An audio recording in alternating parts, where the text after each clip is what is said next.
സർക്കാർ ജീവനക്കാരുടെ പെൻഷൻ പ്രായം ഉയർത്തില്ല. പെൻഷൻ പ്രായം 60 ആക്കണമെന്ന ഭരണപരിഷ്കാര കമ്മീഷൻ ശുപാർശ മന്ത്രിസഭ തള്ളി.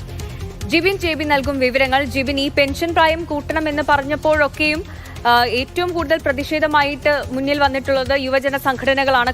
കാരണം തൊഴിലില്ലായ്മ കൂടുതൽ വർദ്ധിക്കാനുള്ള സാഹചര്യമുണ്ട് എന്നതുകൊണ്ട് ഇപ്പോൾ മന്ത്രിസഭ ഈ ഒരു ആവശ്യം അത് തള്ളിയിരിക്കുകയാണ്. കൂടുതൽ വിവരങ്ങൾ എങ്ങനെയാണ്?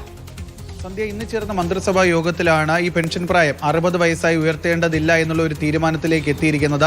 നേരത്തെ ഒരു ശുപാർശ വന്നപ്പോൾ തന്നെ വലിയ രീതിയിലുള്ള പ്രതിഷേധങ്ങളാണ് പ്രത്യേകിച്ച് യുവജന സംഘടനകളുടെ ഭാഗത്ത് നിന്നുണ്ടായത്. ഇതിന്റെ ഭാഗമായാണ് 4ാം ഭരണ പരിഷ്കാര കമ്മീഷനെ ഇത്തരത്തിലുള്ള ശുപാർശകൾ പരിശോധിക്കുന്നതിന് തീരുമാനിച്ചിരുന്നത്.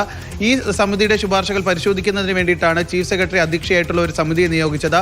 ഇവരാണ് ഇപ്പോൾ ഈ ഒരു നിയമ ഭേദഗതി സംബന്ധിച്ചുള്ള ഈ ഭരണപരിഷ്കാര കമ്മീഷന്റെ ശുപാർശകൾ അംഗീകരിക്കേണ്ടതില്ല എന്നുള്ള ഒരു റിപ്പോർട്ട് സമർപ്പിച്ചു. ഇതിന് തുടർന്നാണ് ഇന്ന് ചേർന്ന മന്ത്രിസഭാ യോഗം ഇത്തരത്തിൽ ഈ ഒരു ഭരണപരിഷ്കാര കമ്മീഷന്റെ റിപ്പോർട്ട് കൂടി പരിശോധിച്ചുകൊണ്ട് പെൻഷൻ പ്രായം ഉയർത്തേണ്ടതില്ല എന്നുള്ള ഒരു തീരുമാനത്തിലേക്ക് എത്തിയിരിക്കുന്നത്. വളരെ നാൾ മുമ്പാണ് ഈ ഒരു 60 വയസ്സാക്കി പെൻഷൻ പ്രായം, സർക്കാർ ജീവനക്കാരുടെ പെൻഷൻ പ്രായം 60 വയസ്സായി ഉയർത്തണമെന്നുള്ള ഒരു ശുപാർശ എത്തിയത്. അന്ന് നേരത്തെ പറഞ്ഞതുപോലെ തന്നെ പ്രത്യേകിച്ച് യുവജന സംഘങ്ങളുടെയും പാർട്ടികളുടെയും പ്രതിപക്ഷ പാർട്ടികളൊക്കെ തന്നെ വലിയ രീതിയിലുള്ള പ്രതിഷേധമാണ് ഉയർത്തിയിരുന്നത്. ഇതിന് പിന്നാലെയാണ് ഈ ചീഫ് സെക്രട്ടറി അധ്യക്ഷയായ ഒരു സമിതി ഈ ശുപാർശകളെ കുറിച്ച് പരിശോധിക്കുന്നതിന് വേണ്ടിയിട്ട് നിയോഗിച്ചത്. എന്തായാലും ഇപ്പോൾ ഇന്ന് ചേർന്ന ഈ ഒരു മന്ത്രിസഭാ യോഗത്തിലാണ് അവസാനമായി ഈ ഒരു പെൻഷൻ പ്രായം 60 വയസ്സായി ഉയർത്തേണ്ട എന്നുള്ള ഒരു തീരുമാനത്തിലേക്ക് എത്തിയിരിക്കുന്നത്.